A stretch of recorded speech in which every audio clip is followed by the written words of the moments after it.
Hello दोस्तों, आज हम लोग वीवीआई क्वेश्चन का सीरीज़ 2 करेंगे, जिसमें हम लोग आपको वीवीआई कॉन्सेप्ट पढ़ाएंगे और इसी कॉन्सेप्ट पे बेस क्वेश्चन एग्ज़ाम में पूछे जाते हैं।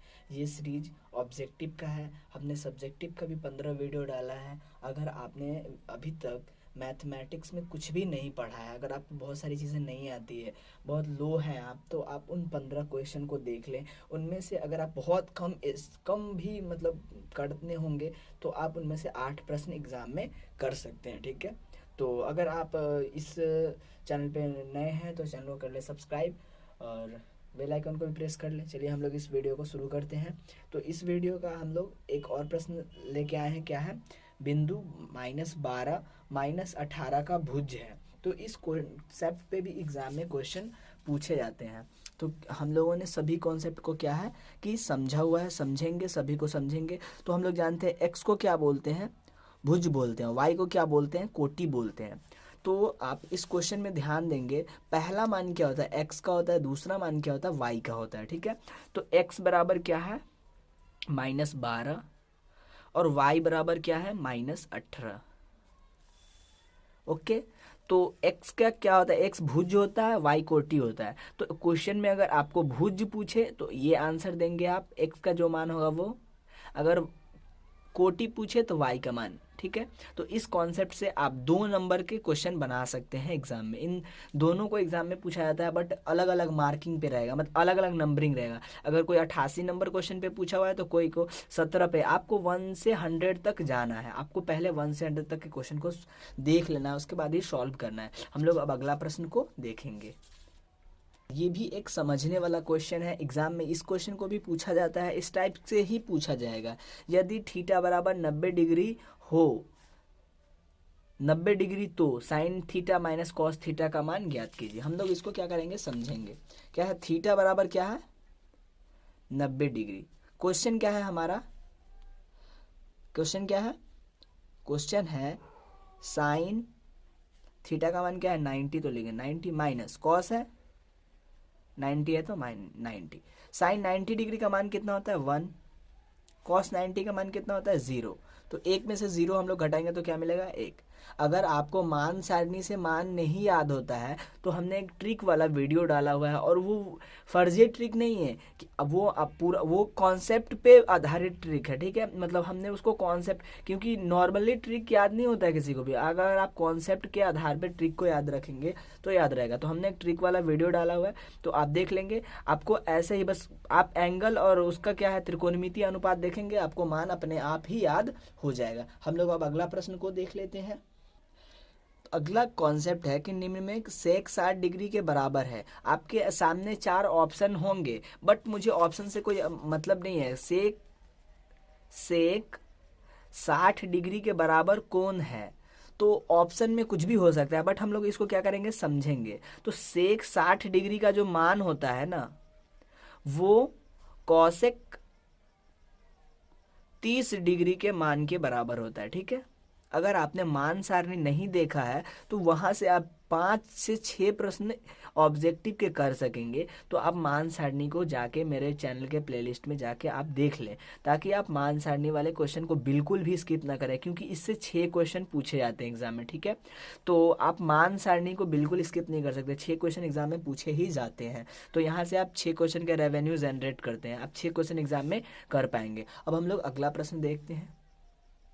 अगला प्रश्न समझने वाला है, क्योंकि ये बहुत इंपॉर्टेंट प्रश्न है और एग्जाम में पूछा जाता है।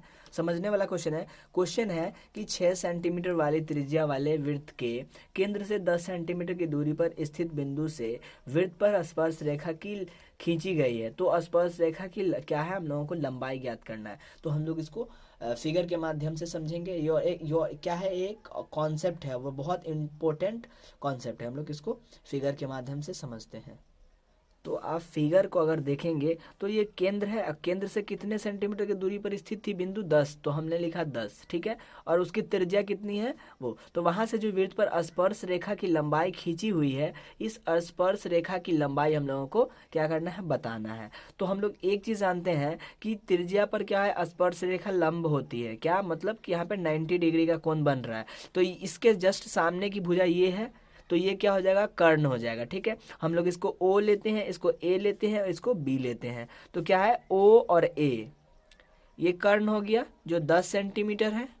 और ओ बी क्या है, ओ बी आपका ये क्या हो गया 6 सेंटीमीटर, जो कि लंब है। ठीक है, क्या है, त्रिज्या स्पर्श रेखा पर लंब होता है, ये क्या है, लंब। तो हम लोगों को क्या निकालना है, आधार निकालना है। ठीक है, तो हम लोग आधार कैसे निकालेंगे, तो हम लोग डायरेक्ट निकालेंगे कि कर्ण में से लंब को घटा देंगे, तो 10 का स्क्वायर करेंगे, क्योंकि फॉर्मूला क्या होता है कि कर्ण स्क्वायर माइनस लंब स्क्वायर और रूट होता है। तो 10 का हम लोग स्क्वायर करेंगे तो कितना होगा 100, और 6 का स्क्वायर करेंगे तो क्या होगा 36, रूट लगा देंगे। अब 36 में से 100 में से 36 को हम लोग घटाएंगे, तो हमने घटाया तो क्या हुआ 64। आप अगर ऑप्शन में देखेंगे कि इतना है तो आप इसका आंसर इतना भी लिख सकते हैं, लेकिन अगर इसको हम लोग आगे लिख सकते हैं क्या, 64 को हम लोग क्या लिख सकते हैं, रूट 64 को तो 16 गुने 4 लिख सकते हैं। ओके, 16 गुने 4, 16 चौका क्या होता है 64, 64 का तो वर्गमूल कितना होता है 8, तो हम इसका आंसर क्या होगा 8 सेंटीमीटर। रूट से बाहर निकलेगा, क्योंकि 64 का वर्गमूल तो डायरेक्टली होता ही है, तो क्या होगा 8 सेंटीमीटर इसका आंसर हो जाएगा। तो किस तरह से आपको समझना है, इसमें बहुत सारे लोगों को क्या लगता है ये आधार लगने लगता है, बट ऐसा नहीं होता है, हमेशा स्पर्श रेखा आधार होता है। ठीक है, और ये क्या होता है, ये लंब होता है, क्योंकि यहाँ पे 90 डिग्री बन रहा है, तो यहाँ से सामने की भुजा ये हुआ, तो ये क्या होगा। इसी वजह से स्टूडेंट इस कॉन्सेप्ट में गलती करते हैं और उसके ये वाले क्वेश्चन ईजी होते हुए भी और गलत बन जाते हैं। तो आपको इस तरह से इसको बनाना है। हम लोग अगला प्रश्न देखेंगे। यदि वृत्त का क्षेत्रफल 154 सेंटीमीटर स्क्वायर है तो वृत्त की परिधि क्या होगी। इसमें आपको वृत्त की त्रिज्या क्या होगी ऐसा भी पूछा जा सकता है। तो हम लोगों को क्या दिए पूछा गया है कि अगर क्षेत्रफल इतना हो तो वृत्त की परिधि ज्ञात करना है। क्षेत्रफल कितना हो, तो क्षेत्रफल बराबर क्या होता है पाई आर स्क्वायर। ठीक है, कितना दिया हुआ है 154। हम लोग इसको क्या करेंगे कैलकुलेट करेंगे। ओके, पाई का मान 22/7, आर का स्क्वायर हमने लिखा। ठीक है, आगे इसको हम लोग बढ़ाएंगे तो नीचे ही बढ़ा लेते हैं। 22 आर स्क्वायर बराबर 154 गुने 7। ओके, 22 सॉरी यहाँ से हम लोग क्या करेंगे आर का मान, आर स्क्वायर का मान रखेंगे, तो इसको गुना करेंगे तो क्या होगा ये 1078। आप इसको गुना कर लेंगे, हमने किया हुआ है क्योंकि ऑब्जेक्टिव है तो इसमें ज़्यादा टाइम भी नहीं लगना चाहिए। और इसको हम लोग 22 से भाग करेंगे। 22 से भाग करने के बाद आपको क्या है 49 बार में कट जाएगा। तो यहाँ से आपको आर स्क्वायर का मान कितना मिलेगा 49। आपको किस तरह से आर निकालना है वो देखना है, क्योंकि जब तक आप आर का मान नहीं निकालेंगे तब तक आप नहीं तो इसकी परिधि आप नहीं निकाल पाएंगे। ठीक है, तो हम लोग क्षेत्रफल से क्या, क्षेत्रफल के बराबर में ये है तो क्षेत्रफल से हम लोग क्या करेंगे आर का मान निकालेंगे। यहाँ से फाइनली आर का मान क्या निकलेगा 49 और इसका फाइनल आंसर क्या मिलेगा 7। अब हम लोग क्या करेंगे इसका परिधि निकालेंगे। तो परिधि का फॉर्मूला क्या होता है 2 पाई आर। 2 गुने पाई का मान लेंगे 22/7 और क्या है आर का मान कितना आया था 7, 7 से 7 कैंसिल, 22 दूनी 44। विकल्प में जहाँ भी 44 सेंटीमीटर होगा आप उस पर टिक लगा देंगे। तो इस तरह से इस क्वेश्चन का हम लोग हल करेंगे। एग्जाम में ये क्वेश्चन पूछे जाएंगे। यहाँ से पूछा जा सकता है आर का मान भी, तो आप आर का मान निकालने से 7 आंसर हो जाएगा। अगर उससे पूछ दिया जाए कि उसका परिधि ज्ञात कीजिए या फिर परिधि दिया रहेगा तो वहाँ से आर किस तरह से निकालना है वो भी हम लोग आगे सीखेंगे कि अगर परिधि दिया हुआ है तो हम लोग उससे आर कैसे निकालेंगे और उसके बाद उसका क्षेत्रफल कैसे निकालेंगे। ठीक है, हम लोग अगला प्रश्न को देख लेते हैं। ये एक फॉर्मूला बेस्ड प्रश्न है कि आर त्रिज्या वाले गोला का आयतन क्या होगा। तो आयतन क्या होता है 4/3 पाई आर स्क्वायर होता है। ठीक है, तो आप इसे याद कर लें, क्योंकि अगर आप बोलेंगे तो हम आपको क्षेत्रमिति के जितने भी प्रश्न हैं उन सभी प्रश्नों का एक वीडियो लेके आएंगे जिसमें सभी प्रश्नों के क्या होंगे सूत्र होंगे। ठीक है, क्योंकि सूत्र से भी एग्जाम में 5-7 क्वेश्चन पूछे ही जाते हैं। हम लोग अगला प्रश्न को देख लेते हैं। और ये क्या है, ये वाला जो प्रश्न है ये एक कॉन्सेप्ट बेस पे क्वेश्चन है। ठीक है, तो हम लोग इसको क्या करेंगे समझेंगे। प्रश्न है प्रथम 6 अभाज्य संख्या का माध्य होगा। सर्वप्रथम हमको क्या है शुरू से करना है। अभाज्य संख्या कहाँ से शुरू होता है 1 से। 1 क्या है अभाज्य है। ठीक है, 1 3 5 7 9 सॉरी 9 नहीं होगा, 11, 13 वैसी संख्या जो एक और खुद को छोड़कर किसी और संख्या से ना कटे उसे हम लोग क्या बोलते हैं, अभाज्य संख्या। तो यहाँ पे हम लोगों को प्रथम 6 अभाज्य संख्या लेना था, शुरू से 6, तो 1 2 3 4 5 6 माध्य निकालना है। तो बट्टे में हम लोग कर देंगे 6, क्योंकि कितने संख्या है 6, इन सभी को जोड़ेंगे तो 13 और 11 को जोड़िए, 13 11 7 5 और 3 और 1 सबको हम लोग जोड़ के लिख लेते हैं। सॉरी 1 होगा, 3 होगा, 5 होगा, 7 भी होगा, 9 भी होगा और 11 भी होगा। ठीक है, अभाज्य है। ठीक है, अभाज्य का मतलब जिसमें 2 से भाग न लगे। और तो हम लोग इस सभी को जोड़ लेंगे, तो जोड़ लेने के बाद कितना आता है 36।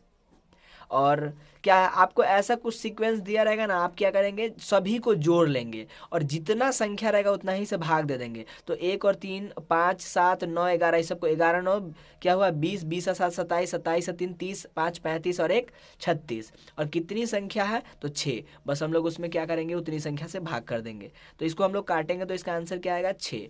इस तरह से आप क्या करेंगे माध्य वाला कॉन्सेप्ट सीख ले। ऑब्जेक्टिव में इसी तरह का माध्य पूछा जाता है आपको, लगातार ऐसा कुछ 2 4 6 8 ऐसा दे देगा, बोलेगा इसका माध्य ज्ञात कीजिए। तो आप क्या करेंगे सभी को जोड़ देंगे, तो 8 6 14, 14 4 18 2 20, तो अब 20 हो गया।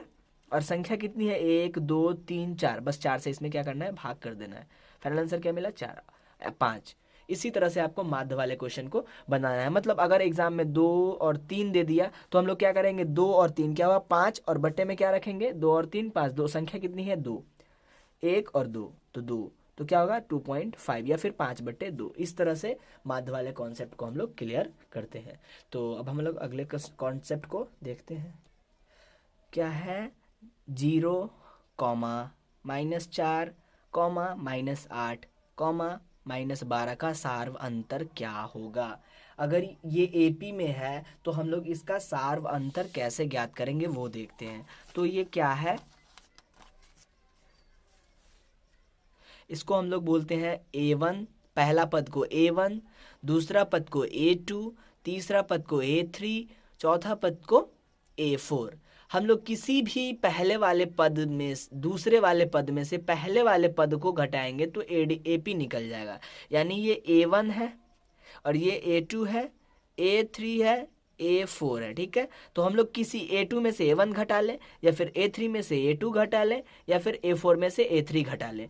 तो अगर हम लोग A2 में से A1 को घटाते हैं तो क्या बनता है, तो A2 का मान कितना है -4, A1 का मान क्या है 0। ओके, तो हम लोग A2 घटाव A1 करेंगे। ओके, A2 का मान क्या है -4 -0।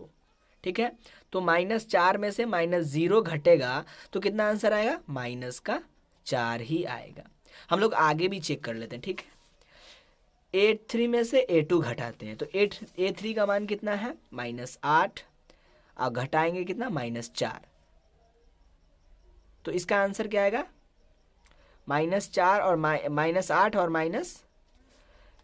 यहाँ पे -8 है। ठीक है, और घटाना है क्या, तो घटाव का चिन्ह देंगे, लेकिन और ये तो प्रश्न का घटाव है। ठीक है, जो फॉर्मूला होता है कि घटाना है तो वो घटाव है। ठीक है, जैसे हमने यहाँ पे दिया था, लेकिन इसमें अंक में भी तो घटाव का चिन्ह है, तो इसको हम लोग लिखेंगे -4। आगे करेंगे -8, माइनस और माइनस मिलकर होगा क्या प्लस, और अब क्या है इसमें माइनस वाली संख्या बड़ी है 4 बड़ी है तो -4। यानी आपको डी का मान कितना मिला, डी बराबर क्या होता है अगली संख्या माइनस पिछली संख्या, अगला पद माइनस पिछला पद। अब A4 में से A3 को घटाएंगे तब भी माइनस का ही 4 मिलेगा, तो इसका सार्व अंतर क्या होगा -4। तो इस तरह से इस प्रश्न को आप सॉल्व कर सकते हैं। एग्जाम में ये पूछा जाता है कि सार्व अंतर निकालिए। ठीक है, हम लोग अगला प्रश्न देख लेते हैं। तो अगला प्रश्न है बहुपद y² - 6y + 8 का घात है। सीधा सीधा आंसर है। इसमें आप घात जो सबसे बड़े किसी में भी घात किस में है y के ऊपर, y के ऊपर कितना घात है 2, तो इसका आंसर क्या हो जाएगा 2।